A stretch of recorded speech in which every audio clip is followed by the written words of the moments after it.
Hello friends, welcome to all on my YouTube channel the Singh vlogger. आज की जो हमारी वीडियो का जो टॉपिक है वो है what are the various stages जिनके थ्रू कोर्ट केस प्रोसीड होता है या निकल के जाता है। कौन कौन सी स्टेजेस हैं, starting from filing of case से लेके application of certified copies of court documents तक। इनके बीच में कौन कौन सी स्टेजेस होती हैं जिनके थ्रू कोर्ट केस प्रोसीड करता है। आइए शुरू करते हैं, वीडियो की शुरुआत करते हैं। अगर आपने मेरा चैनल अभी तक सब्सक्राइब नहीं किया है, काइंडली चैनल को सब्सक्राइब अभी कर लीजिए, क्योंकि आने वाले दिनों में मैं बहुत अच्छी और ई कोर्ट सर्विसेज की वीडियो डालने वाला हूं। अगर आप चाहते हैं कि और वीडियो आप देखें, आप मुझे काइंडली मेरा चैनल सब्सक्राइब कर सकते हैं। आइए वीडियो को शुरू करते हैं। Welcome to all again and these are the various stages जिनके थ्रू कोर्ट की प्रोसीडिंग्स होती है, जहाँ आप कह सकते हैं ये वो स्टेजेस हैं फाइलिंग से लेके एंड तक। कौन कौन सी स्टेजेस एक केस में रहती हैं, जैसे कि filing of cases, registration of cases, court proceedings, process generation, uploading of orders and judgments, consignment of cases in record room, application for certified copies of court documents. ये स्टेजेस जो basic stages होती हैं वो ये हैं। इसे हम one by one discuss करेंगे। अभी पहली स्टेज है हमारी फाइलिंग ऑफ न्यू केस। इसके पास हमारी दो प्रोविज़न हैं। एक है ई फाइलिंग, जो अभी रिसेंटली शुरू किया गया है, ये अभी स्टार्टिंग फेज़ में है। इसमें कि मैं आपको ब्रीफ में ये बताना चाहता हूँ कि ई फाइलिंग एक पोर्टल है जो honourable supreme court of India की तरह से बनाया गया है। इसमें क्या है कि जो एडवोकेट्स हैं उनको अपना रजिस्ट्रेशन करना होता है इस ई फाइलिंग पोर्टल के ऊपर, तभी वो ई फाइल अपना केस घर में बैठे, ऑफिस में बैठे, चैम्बर में बैठ के, यहाँ मर्जी बैठ के अपना केस ई फाइल कर सकते हैं। ये अभी स्टार्टिंग फेज़ में, इसके ऊपर मैं अलग से एक वीडियो बनाऊंगा ई फाइलिंग कैसे करना है। नेक्स्ट जो हमारा है सेकंड ऑप्शन है हमारे पास फ़िज़िकल फाइलिंग, ट्रेडिशनल फाइलिंग भी आप इसे कह सकते हैं। इसमें क्या कहता है कि जो सुविधा केंद्र होते हैं जुडिशल कोर्ट कॉम्प्लेक्स में, वहाँ फाइलिंग विंडो होती है जहाँ सीएस क्लर्क बैठे होते हैं। वहाँ आपको आपकी फ़िज़िकल कॉपी सबमिट करनी पड़ती है with all the required documents. CS clerk जो होता है वो आपके डॉक्यूमेंट्स को चेक करेगा, कि स्क्रूटनाइज़ करेगा डॉक्यूमेंट, जो रिक्वायर्ड डॉक्यूमेंट आपने वो लगाए हैं कि नहीं लगाए हैं। अगर तो सब कुछ सही रहा, उसे लगा कि इफ़ ही सेटिस्फाई देन वो आपका केस जो है CIS, जिसे हम कहते हैं केस इन्फॉर्मेशन सिस्टम जो है कोर्ट का, उसमें रजिस्टर्ड कर देगा। रजिस्टर्ड करने के बाद उस आपके जो केस को एक यूनिक फाइलिंग नंबर और एक CNR number, case number record नाम का एक आइडेंटिफिकेशन नंबर होता है, जो उसी टाइम कोर्ट केस को इशू हो जाता है। CNR नंबर के ऊपर भी मैं अलग से एक वीडियो बना के डालूंगा, जिसमें आपको मैं डिटेल में बताऊंगा कि CNR नंबर क्या होता है। आफ्टर फाइलिंग नंबर जब आपको मिल जाता है, उसके बाद इंटरेस्टमेंट करवाने के बाद कंसर्न जो भी होते हैं उनके ऑफिसर से इंटरेस्टमेंट करवाने के बाद वो कोर्ट केस को कंसर्न कोर्ट में एलोकेट कर देते हैं थ्रू CIS सिस्टम। ये काम जो सारा होता है ये फाइलिंग क्लर्क जो सुविधा केंद्र में बैठे होते हैं उनका होता है, वही करते हैं। कोर्ट को एलोकेट करने के बाद जो केस होता है वो ऑनलाइन डिजिटल मोड में भी वो कोर्ट के पास चला जाता है, और फिज़िकल जो कॉपी होती है वो भी कोर्ट में पहुंचा दी जाती है। नेक्स्ट स्टेज यहाँ हमारे पास है जी रजिस्ट्रेशन ऑफ केस। जब एलोकेशन हो जाती है कोर्ट केस की कंसर्न कोर्ट में सुविधा केंद्र की तरफ से जो होती है, एलमद क्या करते हैं कि उन केस को ऑनलाइन भी रिसीव करते हैं और फिज़िकल कॉपी उनके पास आ जाती है। ऑनलाइन रिसीव करने के बाद उनको वो उनकी विंडो जो एलमद की जो CIS ऑर्डर में उनको एक अलग से लॉगिन क्रेडेंशियल्स मिलते हैं। उनकी जो विंडो होती है CIS में उनको रिसीव हो जाती है। उसमें वो फिर से ऑब्जेक्शन चेक करेंगे कि सब कुछ एज, नाम, पार्टी नेम, एड्रेस, एवरीथिंग वो सही है या नहीं है। अगर तो सब कुछ सही है, फिर वो केस को रजिस्टर्ड कर देंगे।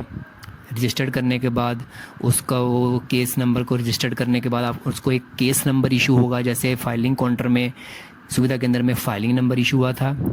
और जब केस रजिस्टर्ड होता है कोर्ट में, जब एलमत उसको रजिस्टर करता है तब उसको केस नंबर इशू होता है। केस नंबर इशू होता है और नेक्स्ट डेट डाल दी जाती है, जिसे हम पहली हेयरिंग डेट भी कहते हैं। ये काम एलमत का होता है। यहाँ मैं आपको एक ख़ास बात ये बताना चाहता हूँ कि जो CNR नंबर होता है वो through out case proceeding and तक वो सेम ही रहता है, वो यूनिक होता है, वो चेंज नहीं होता है। जो एक बार CNR नंबर कोर्ट केस को मिल जाता है वो वही रहता है, वो चेंज नहीं होता है। नेक्स्ट स्टेज है कोर्ट प्रोसीडिंग्स। एक बार कोर्ट एक बार केस कोर्ट में रजिस्टर्ड हो गया, उसके बाद उसकी प्रोसीडिंग्स कोर्ट के द्वारा शुरू की जाती है, जिसमें हेयरिंग ऑफ केसेस होती है, अक्यूज को प्रोड्यूस किया जाता है, विटनेसेस होती हैं, आर्गूमेंट्स होते हैं, एविडेंसेस होते हैं और स्टेटमेंट रिकॉर्ड्स की जाती हैं। ये सारा प्रोसेस चलता है कोर्ट प्रोसीडिंग में के दौरान। इसके बाद जो होता है प्रोसेस जनरेशन है, ये भी कोर्ट प्रोसीडिंग्स का ही पार्ट है। जब कोर्ट प्रोसीडिंग चल रही होती है उस टाइम जो समन नोटिस जो हम पार्टीज़ को इशू करते हैं थ्रू CIS सिस्टम, उसे प्रोसेस जनरेशन कहते हैं। ये सारा काम एलमद की तरफ से किया जाता है। पार्टीज़ को सम्मन भेजना, नोटिस भेजना, ये सारा काम CIS के थ्रू एलमद करते हैं। इस स्टेज को कहते हैं प्रोसेस जनरेशन। इसके बाद जो नेक्स्ट स्टेज आती है अपलोडिंग ऑफ ऑर्डर्स जजमेंट्स। ये बहुत ही महत्वपूर्ण स्टेज है।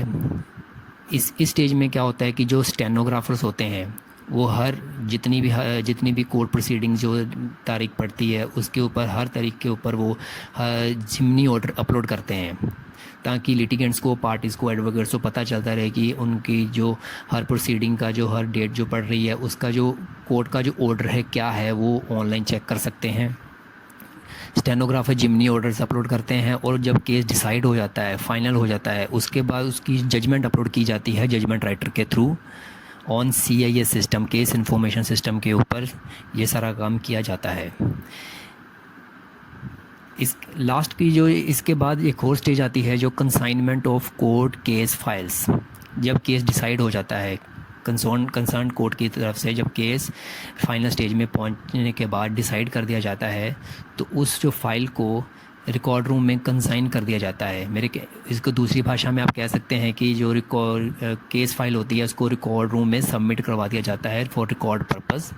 रिकॉर्ड रूम में जो इंचार्ज होते हैं उनको GRK कहते हैं, जनरल रिकॉर्ड कीपर। वो क्या करते हैं फाइल को कंसाइन करके, रिसीव करके उसको एक जर्नल नंबर इशू कर देते हैं। जर्नल नंबर एक यूनिक नंबर होता है, हर फाइल को दिया जाता है। जर्नल नंबर जैसे सियाना नंबर केस ऑनलाइन मिलता है, केस को ऐसे ही जर्नल नंबर प्रोवाइड किया जाता है रिकॉर्ड रूम में। हर फाइल को जर्नल नंबर प्रोवाइड करने के बाद वो फाइल वहाँ पे रिकॉर्ड रूम में सबमिट करके वहाँ पे रिकॉर्ड पर्पस के लिए रख दी जाती है। लास्ट की जो स्टेज है वो हमारे पास है certified copies of case documents. Record room में फ़ाइल पहुंचने के बाद जो पार्टीज़ होती हैं और जो पार्टीज़, लिटिगेंट्स, एडवोकेट्स, वो चाहें तो अपने जो केस रिकॉर्ड होता है उनके डॉक्यूमेंट की सर्टिफाइड कॉपीज़ वो प्राप्त कर सकते हैं through copy agency. Copy agency एक अलग से डिपार्टमेंट होता है हर जुडिशियल कोर्ट कॉम्प्लेक्स में, चाहे वो सब डिवीज़न हो, चाहे वो हेडक्वार्टर हो, डिस्ट्रिक्ट हेडक्वार्टर हो, वहाँ पे कॉपी एजेंसी होती है। वहाँ आप फिज़िकली मोड पे अप्लाई कर सकते हैं अपने कोर्ट रिकॉर्ड के डॉक्यूमेंट्स। वो आपको रिकॉर्ड डॉक्यूमेंट जो हैं वो कॉपी एजेंसी की तरफ से प्रोवाइड किए जाते हैं। सो फ्रेंड्स, ये वो बेसिक स्टेजेस मैंने आपको बताई हैं। हो सकता है इसमें इसके अलावा भी कुछ स्टेजेस हों, जब मैंने इसमें जो कुछ कम बताया हो आप प्लीज़ मुझे कमेंट करके ज़रूर बताइए कि अगर आप मुझे करेक्ट भी कर सकते हैं। अगर मैं कहीं पे कुछ गलत मैंने बोल दिया हो आप मुझे करेक्ट करके ज़रूर बताइए।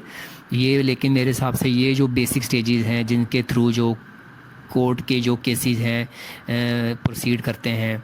तो फ्रेंड्स, मेरी इस वीडियो को देखने के लिए बहुत बहुत आपका थैंक्स, और प्लीज़ मेरे चैनल को एक बार सब्सक्राइब कर दीजिए। वीडियो को नीचे आप देखिए एक लिंक होगा, रेड कलर का सब्सक्राइब बटन होगा, उसके ऊपर क्लिक करके आप मेरे चैनल को सब्सक्राइब कर सकते हैं, क्योंकि आने वाले दिनों में मैं और जो भी ई कोर्ट सर्विसेज की जो वीडियो डालने वाला हूँ वो आपको उसका नोटिफिकेशन आ जाएगा, आप वीडियो देख सकते हैं। फ्रेंड्स, आपको जो वीडियो कैसी लगी आप कमेंट करके मुझे ज़रूर बताइए, और अगर इसके अलावा कोई और वीडियो भी आपको देखनी है, अगर आप चाहते हैं तो मुझे कमेंट करके नीचे कमेंट बॉक्स में बता सकते हैं। मैं उस टॉपिक के ऊपर वीडियो बनाने की पूरी कोशिश करूँगा। आपका बहुत बहुत धन्यवाद। Thanks to everybody.